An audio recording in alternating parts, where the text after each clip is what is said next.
Oh, it was quite a trip. We spent nearly 2 weeks in the Netherlands, Germany, a day in France, and wrapped up in Switzerland.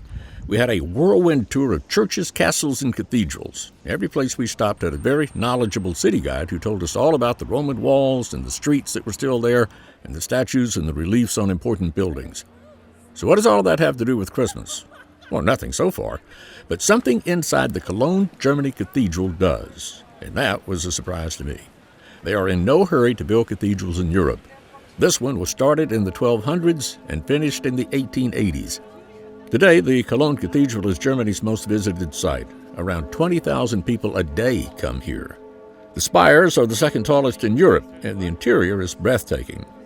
But one tradition in the early days of the church was the veneration of relics of saints and other figures of the Bible, and churches wanted something tangible of a biblical figure to call their own. And that's where Christmas comes into the story of Cologne.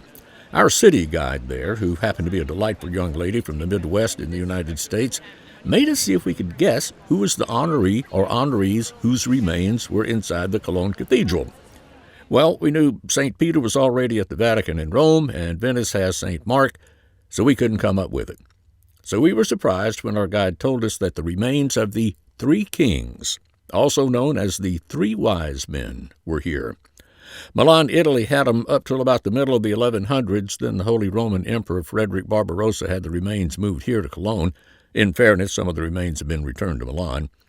Are they really the wise men?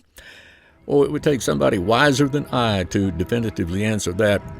But I'd also add that seeing the final resting place of the wise men is well and good. But to really be wise, we should seek the star that they sought and what it represents.